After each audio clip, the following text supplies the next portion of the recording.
بسم اللہ الرحمن الرحیم۔ حال غریب دا کیا پوچھ دو، نہ محنت نہ مزدوری ہے، اندے کتے کمبل پاسمدن، ساڈا ایم اے پاس تنوری ہے۔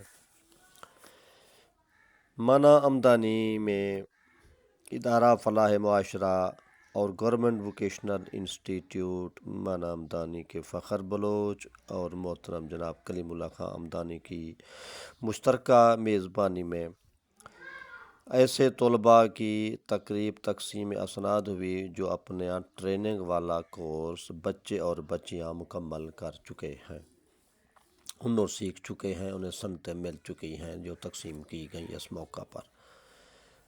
دور حاضر کا تقاضا ہے کہ ہمارا نوجوان مرد اور نوجوان خاتون کسی نہ کسی ہنر سے وابستہ ہوں۔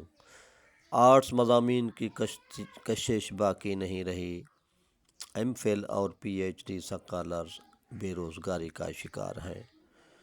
ملک کے اکثر اداروں میں ملازمین کی سیٹیں ختم کی جا رہی ہیں اور نئی سیٹوں کے آنے کا مستقبل قریب میں کوئی سوال ہی پیدا نہیں ہوتا۔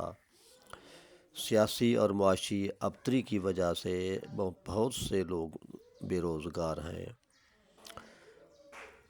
اور ان نوجوانوں کو اگر کوئی صحت مند سرگرمی عطا کر سکتی ہے تو وہ ہنر مندی ہے۔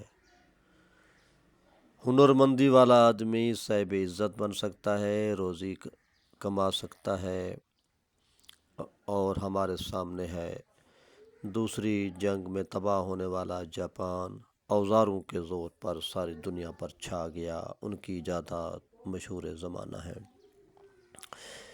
ہنر والا نوجوان زندگی کو بامقصد بناتا ہے، اس سے خود مختاری ملتی ہے، معاشرتی ترقی میں اس کا کردار ہوتا ہے، غربت ختم ہو جاتی ہے، احساس کم تری کی بجائے وہ باوقار زندگی گزارتا ہے۔ منع آمدنی میں شاندار تقریب ہوئی جس میں اسسٹنٹ کمشنر تشریف لائے حافظ عمر سعید صاحب اور 11 کوٹ چھٹا کے انچارج جناب حسنین رضا ڈاکٹر صاحب بھی موجود تھے۔ خواتین میں جو نمائندگی کی گئی وہ مختلف قسم کی ڈاکٹرز تھیں، جن کے نام یہ ہیں: ڈاکٹر رقیہ بی بی، ڈاکٹر طوبہ رانی، ڈاکٹر ماریہ صاحبہ۔ بہت سارے طلباء اور طالبات موجود تھے، بڑی شاندار تقریب تھی، اور جس سے جو بھی آدمی آیا وہ بہت متاثر ہوا۔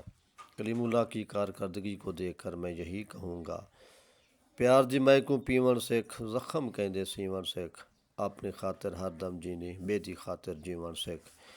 اسی طرح بچوں کی تربیت کے حوالے سے بھی میں یہ نیپولین کا قول نقل کروں گا: You give me trained mothers, I shall give you a nation۔